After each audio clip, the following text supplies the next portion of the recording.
Hai teman-teman, jadi hari ini kita akan menggunakan alat water pass. Yang pertama ada alat water passnya itu sendiri. Yang kedua ada bandul. Yang ketiga ada statik. Yang keempat ada lampu. Oke. Oke, selanjutnya kita langkah yang pertama yaitu membuka tali kuncian. Lalu selanjutnya melonggarkan statik.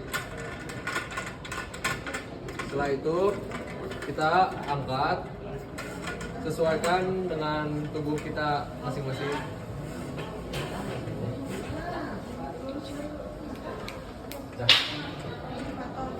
Setelah itu kuatkan kunci kembali.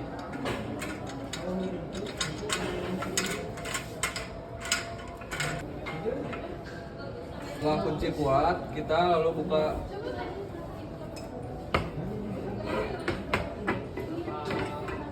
Nah, setelah alat sudah berdiri tegak seperti ini, kita akan memasang alat water pass.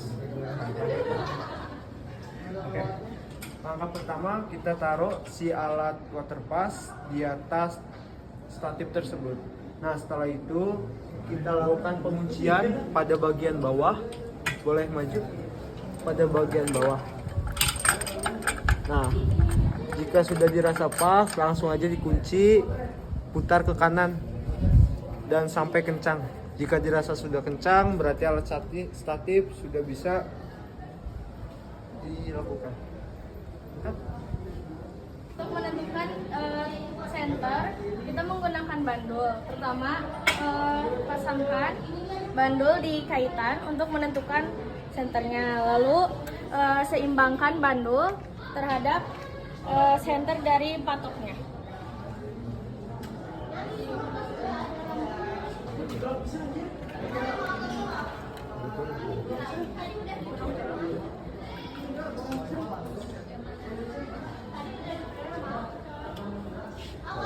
Ini adalah setelah kita melakukan pensenteran, yaitu memasang water pass dengan patok yang di bawah. Kita lakukan keseimbangan, yaitu mengatur si nivo tersebut. Nivo itu adalah gelembung yang berada di sini. Nah, nivo. Jadi posisikan si gelembung atau nivo tersebut berada di tengah-tengah. Nah, itu nivonya. Oke. Cukup. Nah, cukup. Oke, selanjutnya kita akan mengukur beda ketinggian. Jadi langkah pertama adalah kita mengukur tinggi alat tersebut. Alat water pass itu berada di ketinggian berapa? Boleh di zoom? Nah, jadi acuannya itu kepada titik tengah yang berada di sini. Nah, untuk water pass yang kita pasang yaitu berada di ketinggian 182.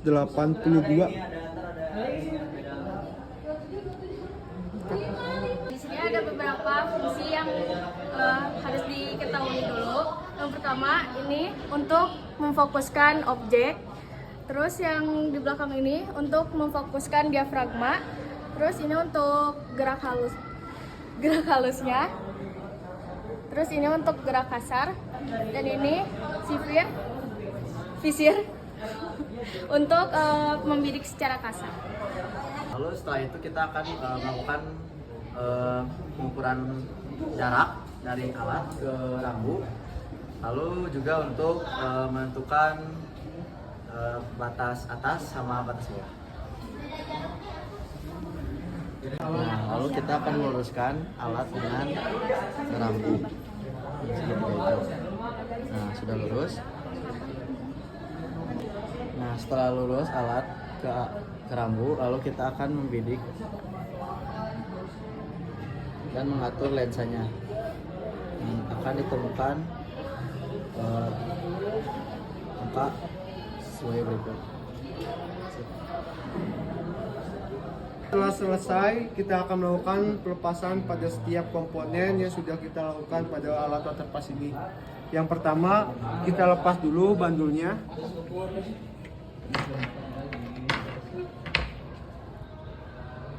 Setelah itu kita lepas kepala water pass yang berada di atas. Nah, setelah itu kita lipat, tekuk ke dalam, lalu kita kendorkan untuk bagian pengunci ini. Nah, setelah serasa mentok, lalu kencangkan kembali. Jangan lupa kaitkan tali pengaman tersebut.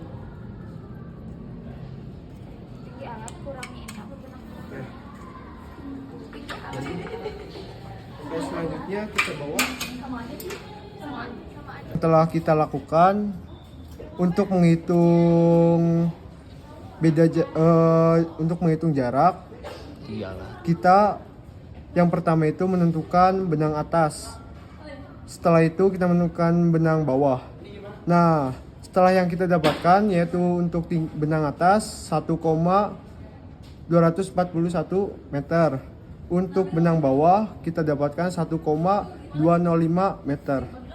Nah, untuk menentukan jarak sendiri itu kan rumusnya benang atas dikurangi benang bawah lalu dikalikan 100. Oleh karena itu 1,241 dikurangi 1,205 dikalikan 100 hasilnya adalah 3,6 meter. Dan tadi kita sudah mengukur jarak dengan meteran, yaitu dengan menghitung jumlah keramik yang ada sebanyak 3,6 meter. Oleh karena itu yang telah kami lakukan dan perhitungan jarak sebenarnya hasilnya adalah oke, tepat yaitu 3,6 meter. Untuk menentukan beda tinggi, yang pertama kita tentukan dulu tinggi alat tersebut. Setelah kita tentukan tinggi alat tersebut berada di 1 meter 815. Untuk beda tinggi sendiri, BT dikurangi tinggi alat. Jadi hasilnya itu 1,230 dikurangi 1,815 yaitu yang sudah kita lakukan. Jadi hasilnya adalah 0,585 meter untuk beda tinggi alat tersebut. Cukup sekian tutorial cara menggunakan waterpass untuk kelompok kami.